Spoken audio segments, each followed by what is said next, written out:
The technology likely to have the greatest impact on the next few decades has arrived. And it's not social media, it's not big data, it's not robotics, it's not even AI.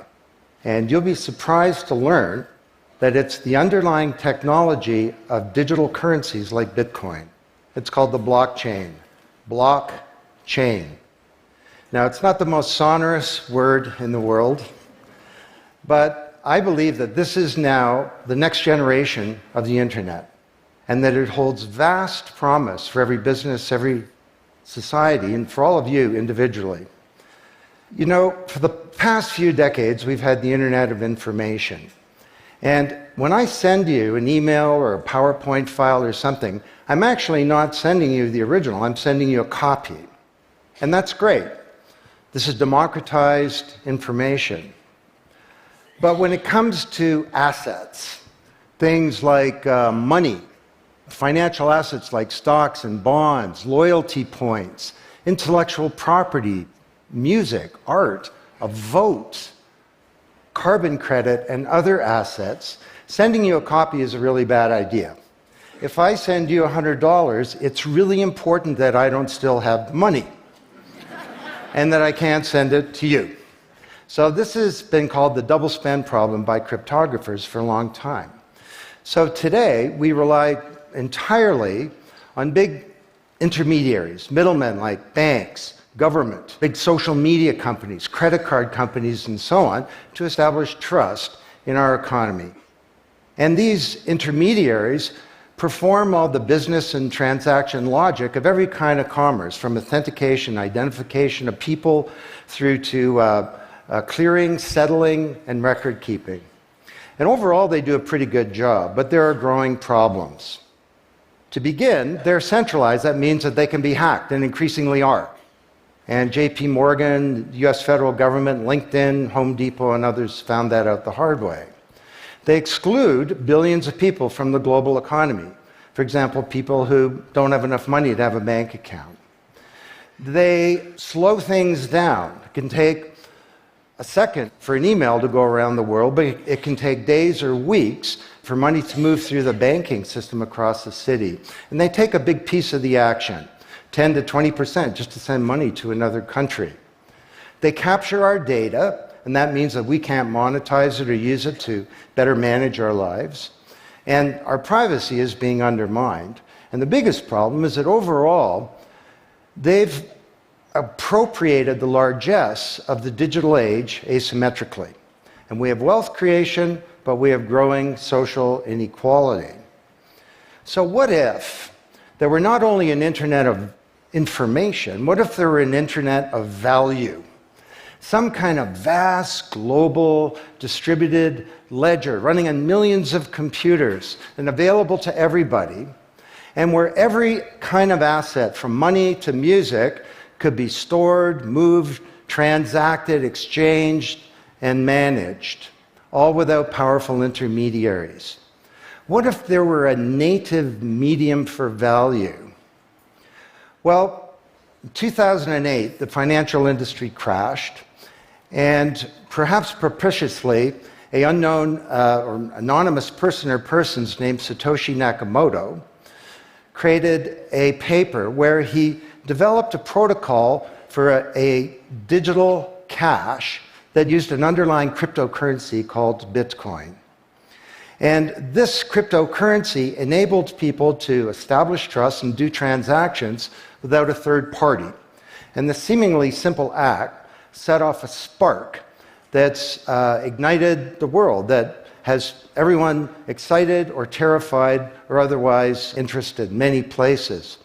Now, don't be confused about Bitcoin, okay? Bitcoin is an asset. It goes up and down, and that should be of interest to you if you're a speculator. More broadly, it's a cryptocurrency. It's not a fiat currency controlled by a nation state, and that's of greater interest. But the real pony here is the underlying technology. It's called blockchain. So, for the first time now in human history, people everywhere can trust each other and transact peer-to-peer. And trust is established not by some big institution, but by collaboration, by cryptography, and by some clever code. And because trust is native to the technology, I call this the trust protocol. Now you're probably wondering, well, how does this thing work? Fair enough. Assets, digital assets like money to music and everything in between, are not stored in a central place, but they're distributed across a global ledger using the highest level of cryptography. And when a transaction is conducted, it's posted globally across millions and millions of computers. And out there around the world is a group of people called miners. These are not young people, they're Bitcoin miners. And they have massive computing power at their fingertips, 10 to 100 times bigger than all of Google worldwide. And these miners do a lot of work. And every 10 minutes, kind of like the heartbeat of a network, a block gets created that has all the transactions from the previous 10 minutes. And then the miners get to work trying to solve some tough problems. And they compete. And the first miner to find out the truth and to validate the block is rewarded in digital currency. In the case of the Bitcoin blockchain, with Bitcoin. And then, this is the key part, that block is linked to the previous block and the previous block to create a chain of blocks. And everyone is timestamped, kind of like with a digital wax seal. So if I wanted to go and hack a block and say, pay you and you with the same money, I'd have to hack that block, plus all the preceding blocks, the entire history of commerce on that blockchain, not just on one computer, but across millions of computers simultaneously, all using the highest levels of encryption in the light of the most powerful computing resource in the world that's watching me. Tough to do. And this is infinitely more secure than the computer systems that we have today. Blockchain, that's how it works. So the Bitcoin blockchain is just one. There are many. The Ethereum blockchain was developed by a Canadian named Vitalik Buterin. He's 19 years old. And this blockchain has some extraordinary capabilities. One of them is that you can build smart contracts. It's kind of what it sounds like. It's a contract that self-executes. And the contract handles the enforcement and the management, performance, and payment. The contract kind of has a bank account too, in a sense, of agreements between people. And today, on the Ethereum blockchain, there are projects underway to do everything from create a new replacement for the stock market to create a new model of democracy where politicians are accountable to citizens. So to understand what a radical change this is going to bring, let's look at one industry, financial services. You recognize this? Rube Goldberg machine. It's a ridiculously complicated machine that does something really simple, like crack an egg or shut a door. Well, kind of reminds me of the financial services industry, honestly. I mean, you tap your card in the corner store and a bit stream goes through a dozen companies, and each with their own computer systems, some of them being 1970s mainframes, older than many of the people in this room. And 3 days later, a settlement occurs. Well, with a blockchain financial industry, there would be no settlement because the payment and the settlement is the same activity. It's just a change in the ledger. So Wall Street and all around the world, the financial industry is in a big upheaval about this, wondering, can we be replaced, or how do we embrace this technology for success? Now, why should you care? Well, let me describe some applications. Prosperity. The first era of the Internet of information, brought us wealth, but not shared prosperity, because social inequality is growing. And this is at the heart of all of the anger and extremism and protectionism and xenophobia and worse that we're seeing growing in the world today. Brexit being the most recent case. So, could we develop some new approaches to this problem of inequality? Because the only approach today is to redistribute wealth, tax people and spread it around more. Could we pre-distribute wealth? Could we change the way that wealth gets created in the first place by democratizing wealth creation, engaging more people in the economy, and in ensuring that they got fair compensation. Let me describe 5 ways that this can be done. Number 1, did you know that 70% of the people in the world who have land have a tenuous title to it? So you got a little farm in Honduras, some dictator comes to power. He says, I know you got a piece of paper that says you own your farm, but the government computer says my friend owns your farm. This happened on a mass scale in Honduras, and this problem exists everywhere. Hernando de Soto, the great Latin American economist, says this is the number 1 issue in the world in terms of economic mobility, more important than having a bank account. Because if you don't have a valid title to your land, you can't borrow against it, and you can't plan for the future. So today, companies are working with governments to put land titles on a blockchain. And once it's there, this is immutable. You can't hack it. This creates the conditions for prosperity for potentially billions of people. Secondly, a lot of writers talk about Uber and Airbnb and TaskRabbit and Lyft and so on as part of the sharing economy. This is a very powerful idea that peers can come together and create and share wealth. My view is that these companies are not really sharing. In fact, they're successful precisely because they don't share. They aggregate services together and they sell them. What if rather than Airbnb being a $25 billion corporation, there was a distributed application on a blockchain, we'll call it Airbnb, and it was essentially owned by all of the people who have a room to rent. And when someone wants to rent a room, they go onto the blockchain database and all the criteria sift through, help them find the right room, and then the blockchain helps with the contracting, it identifies the party, it handles the payments, just through digital payments are built into the system, and it even handles reputation, because if she rates a room as a 5-star room, that room is there, and it's rated, and it's immutable.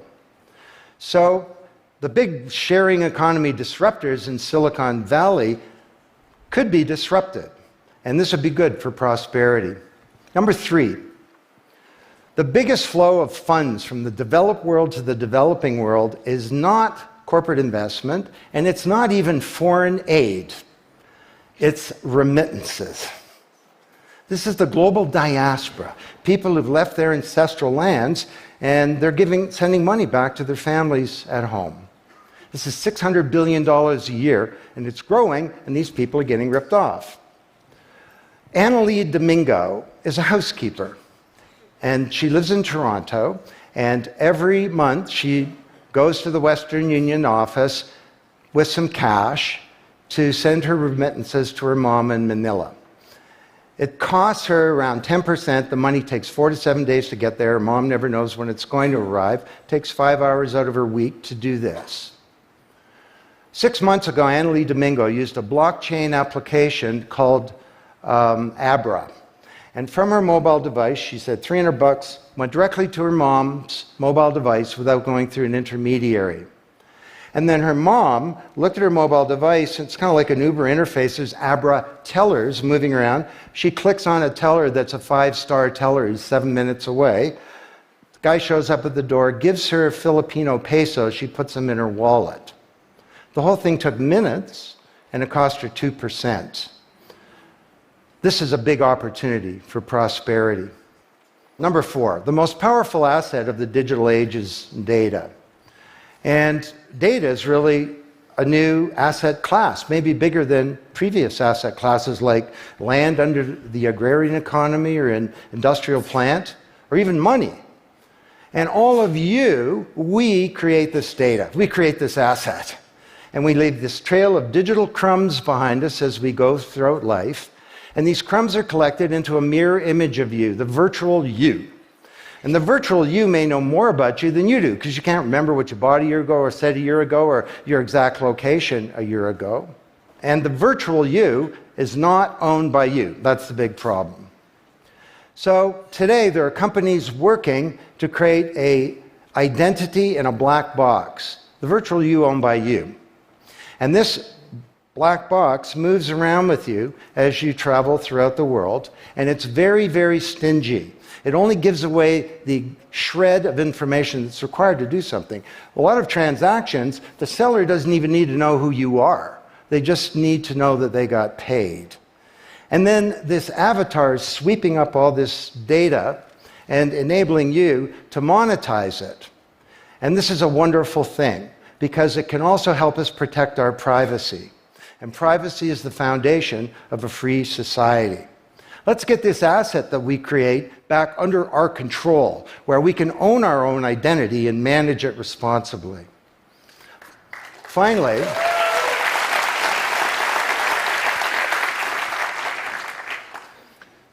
number 5, there are a whole number of creators of content who don't receive fair compensation because the system for intellectual property is broken. It was broken by the first era of the internet. Take music. Musicians are left with crumbs at the end of the whole food chain. You know, if you're a songwriter, 25 years ago you wrote a hit song, it got 1 million singles, you could get royalties of around $45,000. Today you're a songwriter, you write a hit song, it gets 1 million streams, you don't get $45K, you get $36. Enough to buy a nice pizza.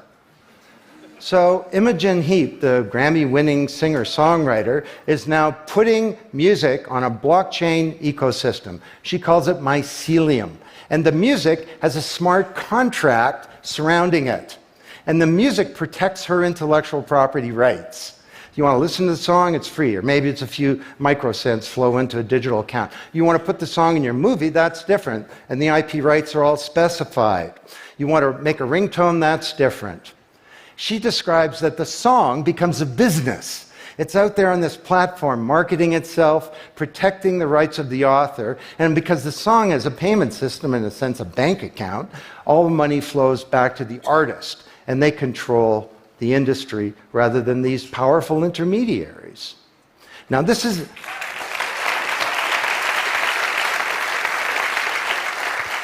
not just songwriters, it's any creator of content, like art, inventions, scientific discoveries, journalists. There are all kinds of people who don't get fair compensation, and with blockchains, they're going to be able to make it rain on the blockchain, and that's a wonderful thing. So these are 5 opportunities out of a dozen to solve one problem, prosperity, which is one of countless problems that blockchains are applicable to. Now, technology doesn't create prosperity, of course, people do. But my case to you is that, once again, the technology genie has escaped from the bottle, and it was summoned by an unknown person or persons at this uncertain time in human history, and it's giving us another kick at the can, another opportunity to rewrite the economic power grid and the old order of things, and to solve some of the world's most difficult problems, if we will it. Thank you.